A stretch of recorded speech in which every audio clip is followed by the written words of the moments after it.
BPL এর সবশেষ আসরে অদ্ভুত এক ঘটনা ঘটিয়েছিলেন আন্দ্রে রাসেল। আগের রাতে তিনি ক্রিকেট খেলছিলেন, ম্যাচ খেলছিলেন দুবাইয়ের ইন্টারন্যাশনাল টি-20 লিগে, এবং পরের দিন তিনি ঢাকায় এসে নেমে গেলেন বিপিএল এর মঞ্চে রংপুর রাইডার্সের জার্সিতে। যদিও প্লে অফের সেই ম্যাচ রংপুর রাইডার্স হেরেছিল, এবং যে ঘটনাটা ঘটিয়েছিলেন টিম ডেভিড একই সাথে জেমস ভিন্স, যতদূর মনে পড়ে তারা ম্যাচের দিন সকালে ঢাকায় এসে খেলতে নেমে গিয়েছিলেন। তো বিপিএলে এই ধরনের ঘটনা আসলে ঘটে, কিন্তু আইপিএলে আজ অব্দি এরকম কোনো ঘটনা ঘটেছে বলে আমার মনে হয় না। সেই ক্ষেত্রে মুস্তাফিজুর রহমান যদি দিল্লি ক্যাপিটালস হয়ে গুজরাট টাইটান্সের বিপক্ষে খেলতে নামেন দিল্লির মাঠে, সেটা একটা রেকর্ড হবে।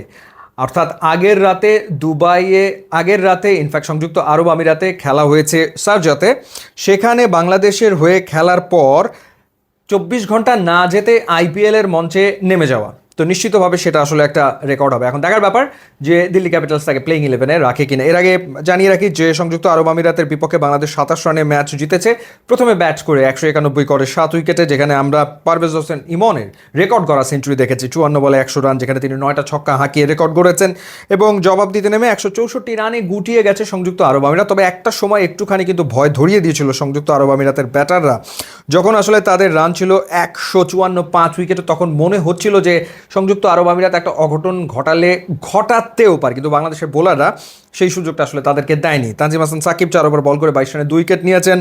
এরপর মাহদি 4 ওভার বল করে 2 উইকেট নিয়েছেন, 55 রান খরচা, হি ওয়াজ এক্সপেন্সিভ। হাসান মাহমুদ 4 ওভার বল করে 33 রানে নিয়েছেন 3 উইকেট। মুস্তাফিজুর রহমান 4 ওভার বল করেছেন, 17 রান দিয়ে উইকেট নিয়েছেন 2টো। সবচেয়ে কিপটে বোলিং করেছেন, সবচেয়ে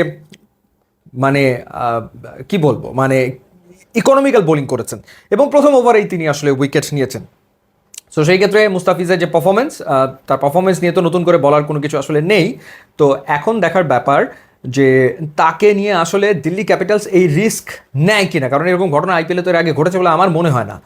বাস্তবতা যেটা, যে যখন আসলে ওদের ওপেনার জ্যাক ফ্রেশার ম্যাকগার্ক সে সিদ্ধান্ত নিল যে আইপিএলে আর সে ফিরছে না ব্যক্তিগত কারণ দেখিয়ে, তখন দিল্লি ক্যাপিটালস তারা মুস্তাফিজুর রহমানকে দলভুক্ত করে। কিন্তু মূল যে কারণটা ছিল, তখনই দিল্লি জানতো যে মিচেল স্টার্ক আর আইপিএলে ব্যাক করছেন না। দিল্লি ক্যাপিটালসের মেইন বোলার 14 উইকেট নিয়েছেন, লিডিং উইকেট টেকার ছিলেন দলের পক্ষে, ফাস্ট বোলিং ডিপার্টমেন্টকে তিনি লিড করছিলেন। অল অফ এ সাডেন যখন এই ঘটনাটা ঘটলো, তখন হন্য হয়ে তড়িঘড়ি করে একজন ফাস্ট বোলারের খোঁজে নামে দিল্লি ক্যাপিটালস, এবং তাদের নজর পড়ে মুস্তাফিজুর রহমানের দিকে। এর আগেও 2টো সিজন মুস্তাফিজ খেলেছেন এই টিমে। রেকর্ড বলা যায় যে রেকর্ড পারিশ্রমিকে 6 কোটি রুপিতে মুস্তাফিজকে তারা দলভুক্ত করে। এরপরে বিসিবি কিন্তু প্রথমে এনওসি দেওয়ার সিদ্ধান্ত নিয়েছিল 2 ম্যাচের জন্য, অর্থাৎ সংযুক্ত আরব আমিরাতের বিপক্ষে 2 ম্যাচ খেলে তারপরে আইপিএলে গিয়ে 2 ম্যাচ খেলবেন।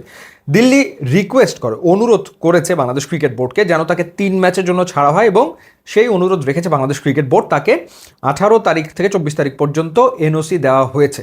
তো সেই ক্ষেত্রে বোঝাই যাচ্ছে যে দিল্লি 3 ম্যাচেই মুস্তাফিজকে আসলে চাইছে একাদশে, স্ট্রেইট একাদশে। তো সেই ক্ষেত্রে যদি গুজরাট টাইটান্সের বিপক্ষে গুরুত্বপূর্ণ ম্যাচে একাদশে নেমে যান ফিজ, তাহলে তো ওই ঘটনাটাই ঘটবে যে 24 ঘন্টার ভেতরে ন্যাশনাল টিমের হয়ে এক দেশে ক্রিকেট খেলে আবার আইপিএলে গিয়ে তিনি একটা ফ্র্যাঞ্চাইজির হয়ে খেলতে নেমে যাবেন। সেটা হওয়ার সম্ভাবনা আসলে প্রবল, বাকিটা তো আসলে সময় বলে দেবে। এবং পয়েন্ট টেবিলে খুবই একটা ক্রুশাল স্টেজে এই মুহূর্তে রয়েছে দিল্লি ক্যাপিটালস, যাদের পক্ষে প্লে অফ খেলা সম্ভব।